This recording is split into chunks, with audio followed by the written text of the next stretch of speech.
नमस्कार। आज के इस ई कंटेंट में आप सभी का स्वागत है। मैं रविंद्र कुमार बादल, सहायक आचार्य, राजकीय स्नातकोत्तर महाविद्यालय बारा, आप सभी का स्वागत है। बच्चों, आज हम लोग समाजशास्त्र के सिद्धांत के अंतर्गत भूमिका के बारे में विस्तार से अध्ययन करेंगे। बच्चों, भूमिका को अंग्रेजी में रोल कहा जाता है। सामान्य रूप से भूमिका से तात्पर्य ऐसे कार्यों से हैं जिन्हें एक विशेष स्थिति में होने के कारण दूसरे व्यक्ति किसी से पूरा करने की आशा करते हैं और सामान्यतया एक परिस्थिति धारण करने के कारण व्यक्ति जो कार्य करता है वह उस पद की भूमिका है। भूमिका अनेक बार नकल के अर्थ में भी प्रयुक्त होती है। फॉर एग्जाम्पल, उदाहरण के तौर पर सिनेमा अथवा नाटक में व्यक्ति किसी अन्य व्यक्ति की नकल करते हैं। जैसे राजा हरिश्चंद्र के नाटक में कोई व्यक्ति हरिश्चंद्र बनकर उसकी नकल करता है तो वह हरिश्चंद्र की भूमिका निभाता है। इस प्रकार बच्चों, भूमिका किसी परिस्थिति के संदर्भ में आती है। बच्चों, समाजशास्त्र में भूमिका को परिस्थिति का ही व्यावहारिक पक्ष माना जाता है और सामाजिक संगठन के लिए भूमिका भी आवश्यक है। बच्चों, वास्तव में भूमिका का निर्माण दो तत्वों से मिलकर बना होता है। पहला, व्यक्ति की आशाएं। प्रत्येक व्यक्ति दूसरे व्यक्ति से कुछ न कुछ आशाएं रखता है कि अमुक व्यक्ति इन कार्यों को अवश्य करेगा। जैसे पिता की पुत्र से आशाएं होती है कि वह उसका सम्मान करेगा, और दूसरा तत्व है इन आशाओं के अनुरूप पूर्ण की जाने वाली क्रियाएं। कुछ क्रियाएं परिस्थिति विशेष में की जाती है, कुछ संस्कृति के संरक्षण के लिए की जाती है तथा कुछ क्रियाएं जीवन को संगठित बनाए रखने के लिए की जाती है। और यदि कोई व्यक्ति दूसरे लोगों की इन आशाओं के अनुरूप ही क्रियाओं को करने लगता है तो समाजशास्त्र में इन्हें भूमिका कहा जाता है। इस प्रकार बच्चों, भूमिका परिस्थिति का ही गत्यात्मक पक्ष कहलाता है।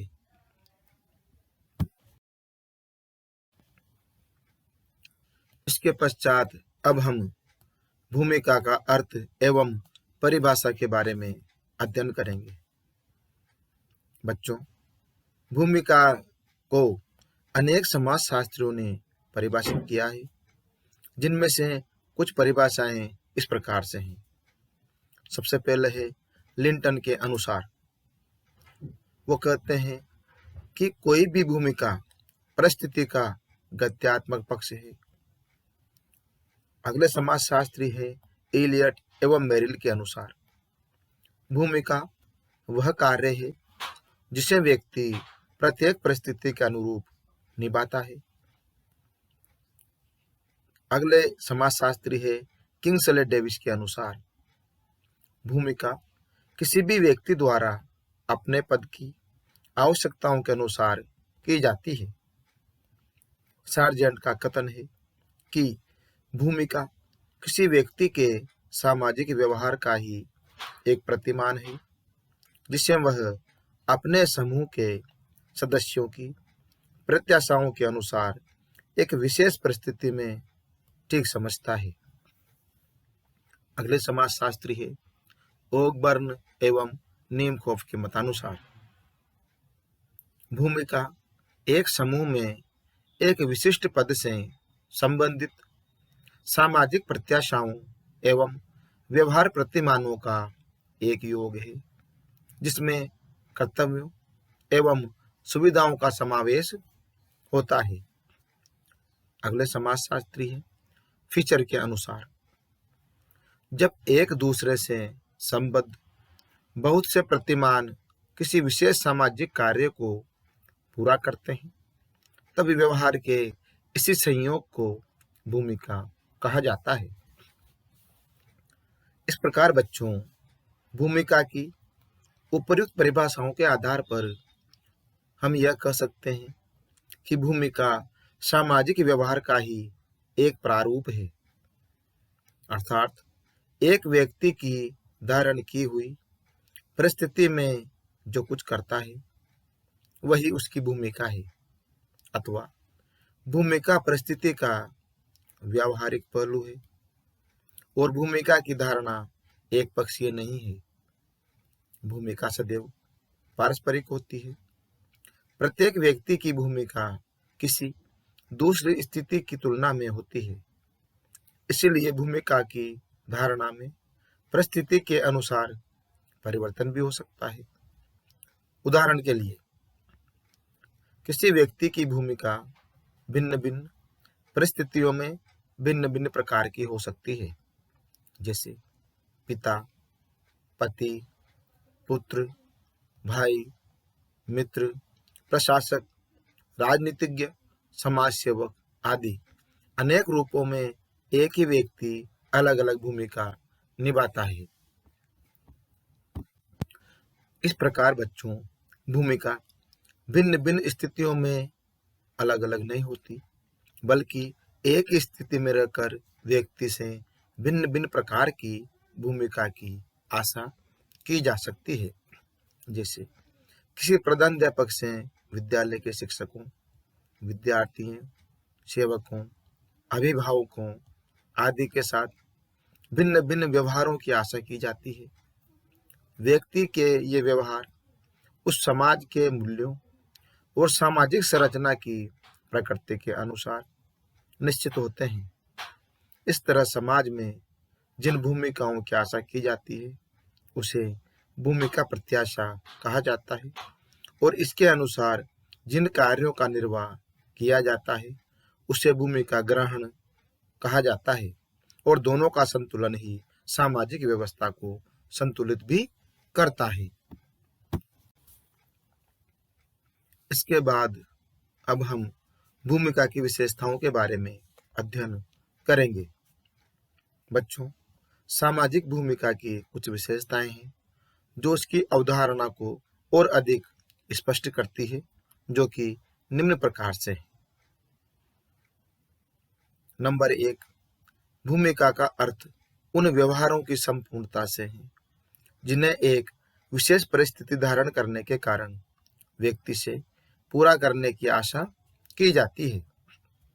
दूसरा है, भूमिका का निर्धारण एक विशेष संस्कृति के नियमों द्वारा होता है, अर्थात बच्चों, संपूर्ण समाज द्वारा भूमिका की स्वीकृति दी जाती है।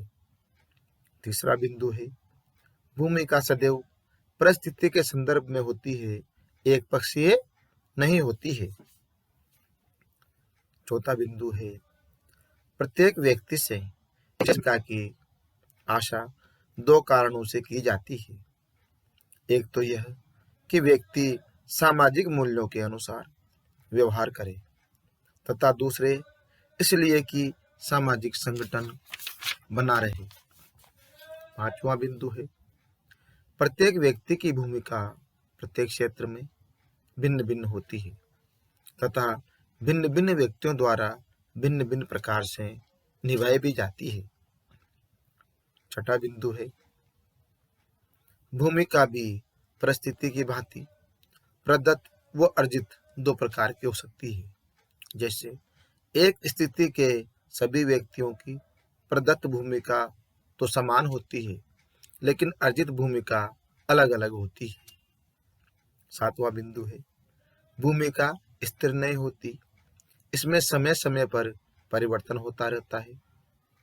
आठवां बिंदु है, व्यक्ति की समाज में अनेक भूमिकाएं होती है, किंतु जिस भूमिका के कारण वह समाज में जाना जाता है वह मुख्य भूमिका होती है, शेष सामान्य भूमिकाएं होती है।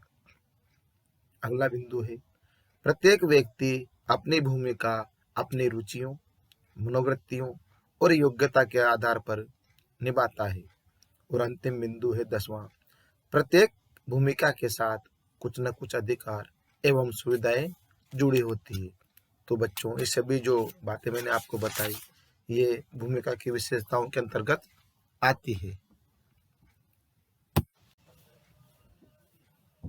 इसके पश्चात अब हम मर्टन के अनुसार भूमिका परिस्थिति संबंधी अवस्थाएं के बारे में अध्ययन करेंगे। बच्चों, मर्टन महोदय ने भूमिका के बारे में 3 अवस्थाएं बताई है। पहला है भूमिका समुच्चय, दूसरा है परिस्थिति समुच्चय और तीसरा है परिस्थिति अनुक्रम। सबसे पहले हम लोग भूमिका समुच्चय के बारे में अध्ययन करेंगे। बच्चों, भूमिका समुच्चय को अंग्रेजी में रोल सेट कहा जाता है। प्रत्येक भूमिका समाज में दूसरों के संदर्भ में होती है, अकेले नहीं होती है। किसी भी परिस्थिति के साथ विभिन्न प्रकार के कार्यों की अपेक्षाएं होती है, और जब एक व्यक्ति अपनी परिस्थिति से संबंधित विभिन्न परिस्थितियों को धारण करने वाले व्यक्तियों के साथ भिन्न भिन्न प्रकार की भूमिकाएं निभाता है, तो उसकी संपूर्णता को भूमिका समुच्चय कहा जाता है। अर्थात व्यक्ति की अनेक परिस्थितियां होती है, उनके अनुरूप अनेक भूमिकाएं होती है, किंतु जब कोई व्यक्ति एक ही परिस्थिति द्वारा भिन्न भिन्न लोगों के संदर्भ में भिन्न भिन्न भूमिकाएं निभाता है, तो उसे हम भूमिका समुच्चय कहते हैं। उदाहरण के रूप में, एक अध्यापक के रूप में किसी व्यक्ति से विद्यालय के प्राचार्य, शिक्षक वर्ग, विद्यार्थी वर्ग, अभिभावक, क्लर्क, चपरासी आदि के साथ भिन्न भिन्न भूमिकाएं निभाई जाती है। इसी को भूमिका समुच्चय कहा जाता है। दूसरा है परिस्थिति समुच्चय। इसको अंग्रेजी में स्टेटस सेट कहा जाता है। व्यक्ति के जीवन में अनेक परिस्थितियां होती है, उनके अनुसार अलग अलग भूमिकाएं होती है। व्यक्ति की इन विभिन्न परिस्थितियों की संपूर्णता को परिस्थिति समुच्चय कहा जाता है। उदाहरण के लिए, एक व्यक्ति पिता, भाई, पुत्र, मामा, चाचा, नाना, गृहस्वामी, भूस्वामी और डॉक्टर आदि अनेक परिस्थितियां एक साथ धारण करता है, और ये सभी परिस्थितियां मिलकर परिस्थिति समुच्चय कहलाती है। तीसरा है परिस्थिति अनुक्रम। इसको अंग्रेजी में स्टेटस सीक्वेंस कहा जाता है। बच्चों, व्यक्ति की भिन्न भिन्न समयों में भिन्न भिन्न परिस्थितियां होती है। ये परिस्थितियां एक के बाद एक आती जाती है, जिससे एक अनुक्रम बनता है।